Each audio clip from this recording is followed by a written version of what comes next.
Pillars of Seasonality. Star Wars Galaxy of Heroes has evolved so much over the last 10 years. As we looked at the future of the game, we wanted to build an ecosystem where all players could enjoy the latest content together. We established a few pillars for this ecosystem. I don't know why I'm saying it like that. Ecosystem. Eventually called Eras Seasonality, around which all of our design decisions were based and where we looked for guidance whenever an issue popped up. Let's walk through the following 4 pillars to understand why they exist and how they affected the design of this release. Pillar 1. Seasonal play is for all players. Whether players have been playing for 10 days or 10 years, we want everyone to play with the newest marquee characters together. The first step to getting all players to experience the newest content together was to put all players on the same footing at the start of an era. One option was to simply grant everyone the units for each event tier, but borrowing units doesn't allow players to upgrade units in a unique way or support theory crafting. Just using borrowed units for an era fundamentally didn't feel like a fun or compelling way to grow a roster. I mean, this is what you're talking about, though, is you're going to give us characters to borrow, right? Now you're making fun of it? Okay. This led to the creation of a new progression system called Era Level. Now everyone would start from the same place each era when playing with the new marquee units, and players could invest as they wanted. Great! But now we had some questions to answer. How would these era units interact with existing rosters and game modes?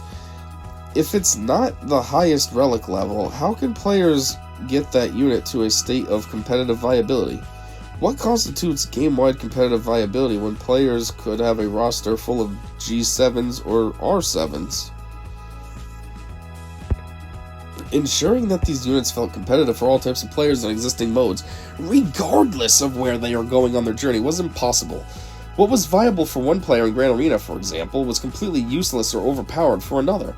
We could have picked an average spot that would have these units be competitively viable for most players, but we would be leaving someone out, and it would violate our pillar of seasonal play is for everyone. Additionally, having these units live side by side also creates an in-game communication issue where the unit could exist in 2 very different states based on which mode you use them in. This left us with a choice. Allow players to use characters at a level that may or may not be competitively viable, which could mean the unit is usable by some and unusable by others, or isolate seasonal play so that all players could use the new units in modes specifically designed to accommodate the new progression system. We chose to isolate seasonal play as we believed it is the cleaner solution that results in a better player experience across the board and lets everyone enjoy the newest content together. Pillar 2. Focus on the fun. One of our main pillars with introducing seasonality was to create an experience for all types of players that focused on doing what is fun in Galaxy of Heroes. Fun means different things to different people, but here we are defining this as getting new characters, using them in exciting battles, and experiencing epic Star Wars stories. This distills not only what makes character collecting games exciting, but also why Star Wars Galaxy of Heroes is a game we have loved for years. So how do we do that? In our early game, players see rapid advancement in gear levels and a matching pace of progression through early content. It's fun watching multiple numbers go up every day, making clear progress toward content goals and frequently getting stronger. It's natural that as players get to higher investment in content, pacing slows down. This is evident in practically every RPG or game with a leveling curve. It's something to embrace, yet it can sometimes leave us wishing we could experience that rapid progression again. To that end, we wanted new marquee units to be usable in content immediately with rapid and consistent incremental progress. This means marquees need to be relevant at lower power levels and to receive frequent upgrades that result in direct improvement in gameplay performance. Eras should provide a consistent progression experience to all players. This pillar informed some of the shaping of the era level system, but its primary impact was on the content landscape. We needed one or more new game modes that could be designed specifically for this new isolated ecosystem. Content where players could feel the impact of upgrades while witnessing large accomplishments over the course of an era. Enter the Coliseum. The first of our new seasonal modes provided opportunities for boss encounters on a rotating schedule so players could feel the experience of making significant progress on a daily basis. It also gives our designer a space to come up with fun and exciting content more frequently while revisiting some of the awesome units we have created in the past, but were only used a handful of times. Now remember Pillar 1, seasonal play is for all players. With this in mind, we aim to keep the Coliseum boss encounters simpler. However, the Coliseum still needs to be a place where veterans and new players alike can experience the fun of mastering a new challenge together. A variety of bosses at the right level of complexity allows theory crafters to have a space to explore nuances, while others can enjoy the progression from day to day. In short, we're aiming to bring the whole community together to have fun. Pillar 3. Tell a Star Wars story. Our love of Star Wars is what brings us together. It's a wonderful universe full of stories we enjoy reading, watching, hearing, and playing.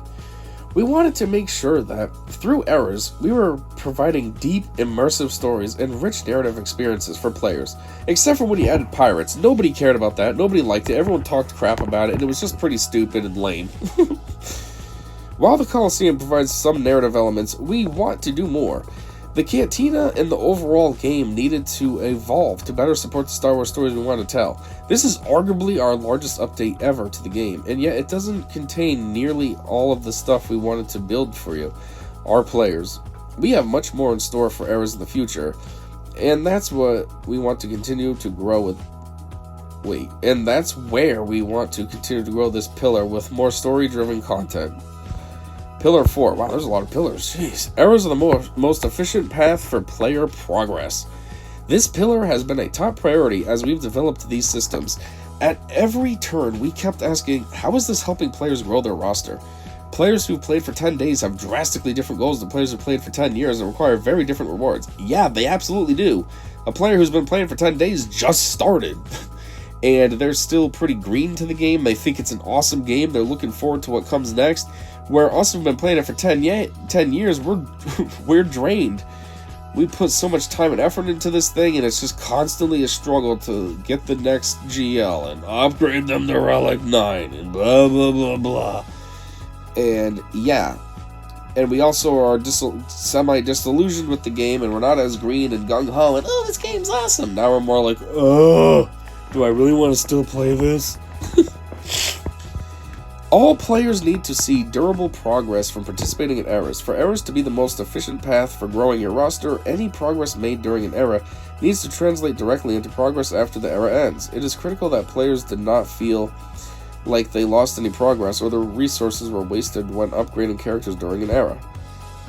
This is the reason for several choices, including, but not limited to... Wow, there's a lot here. It almost feels like they changed the font too. Is it slightly smaller? Why era levels use unique materials instead of gear relics. Players no longer have to choose between progressing toward their goal or playing with the newest characters. Lightspeed token rewards and era units conversion. Seasonality provides players with... What is going on here? There's some kind of typo. This is weird. Lightspeed tokens to help them achieve their goals while also growing their roster with the newest era units, all without using their legacy resources.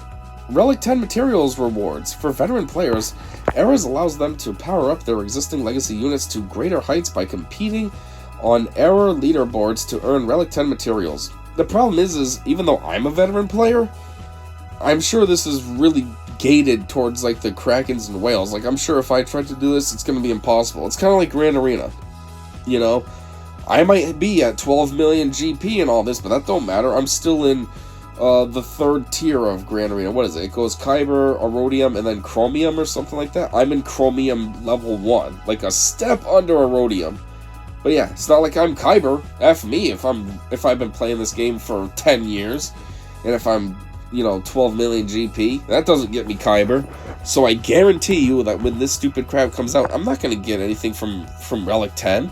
Because it's going to be like for the people that have every single character Relic 9. They'll be able to do this.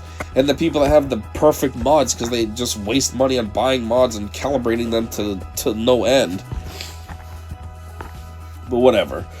Error currency gives players agency over their rewards. Players need to earn relevant rewards for their legacy roster. And error currency and the new shipment tab allow you to earn the resources that are most valuable to you.